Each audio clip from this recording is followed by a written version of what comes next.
नमस्ते दोस्तों। सप्तम अध्याय जिसका नाम है ज्ञान विज्ञान शुरू करते हैं।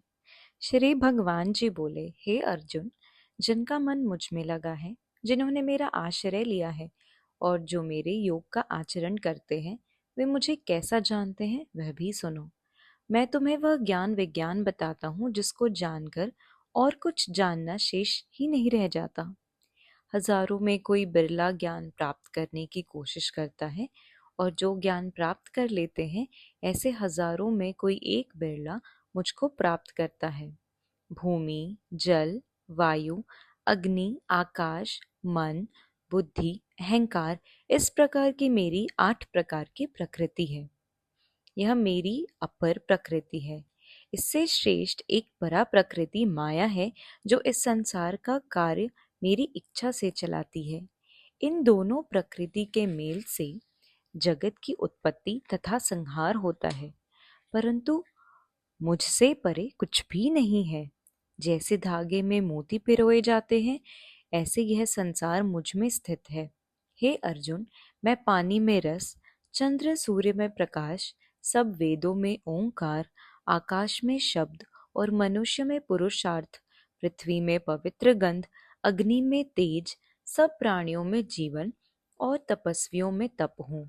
बलवानों में वासना आसक्ति रहित बल हूँ, और प्राणियों में जो धर्म के विरुद्ध नहीं है ऐसा काम हूँ। जो इस संसार में राजस तामस भाव है, वह मुझसे ही उत्पन्न हुए हैं, परंतु मैं उनमें नहीं। इन तीनों गुणों में यह सारा संसार मोहित है। इन तीनों गुणों से परे मुझ अव्यय को संसार के लोग नहीं जानते हैं। मेरी त्रिगुणात्मक माया संसार को मोहित करती है। इसको पार करना बहुत कठिन है, परंतु जो माया को पार कर लेते हैं, वे मुझे ही प्राप्त होते हैं। हे अर्जुन, मेरे 4 प्रकार के भक्त हैं।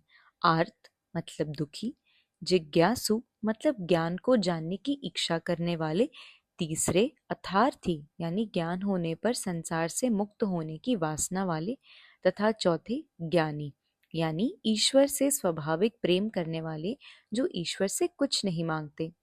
इनमें ज्ञानी निरंतर मेरा चिंतन करता है। ज्ञानी मुझको अत्यंत प्रेम करता है और मैं उसको प्रेम करता हूँ। ये सभी भक्त श्रेष्ठ है, परंतु ज्ञानी यानी कि प्रेम भक्त तो मेरी आत्मा है। परंतु जन्मों के बाद ऐसा भक्त मुझे प्राप्त करता है। परमेश्वर ही सब कुछ है, ऐसा मानने वाला मेरा भक्त इस संसार में दुर्लभ है।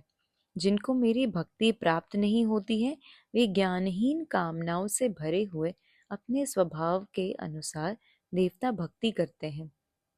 जो व्यक्ति जिस देवता की उपासना करता है, मैं उसकी श्रद्धा उसी में अचल करता हूँ। वे देवता भक्त देवताओं की उपासना करते हैं और मेरे द्वारा निर्धारित किए गए देवता फलों का को प्राप्त करते हैं, परंतु देवता फल मोक्ष नहीं है। ऐसी अल्प बुद्धि वाले देवता भक्त समाप्त होने वाले फल को प्राप्त करते हैं। देवता भक्त देवताओं को प्राप्त करते हैं और मेरे भक्त मुझे प्राप्त करते हैं। माया से मोहित हुए अधमति, अधगति, अधरति लोग मुझको नहीं जानते। ऐसे अविवेकी पुरुष इच्छा द्वेष से भरे हुए सुख दुख के मोह द्वंद में फंसे रहते हैं। जो ईश्वर अर्पण कर्म करते हैं, उनके सब पाप दूर हो जाते हैं। वे सब ज्ञान कर्म को जानते हैं। उनको अधिभूत अधिदैव अधियज्ञ सहित मेरा ज्ञान होता है। वे हमेशा मेरा ध्यान कर अंत समय में मुझे ही भजते हैं। इस प्रकार श्रीमद् भागवत गीता का ज्ञान विज्ञान योग नाम 7वां अध्याय समाप्त हुआ। जय श्री कृष्ण।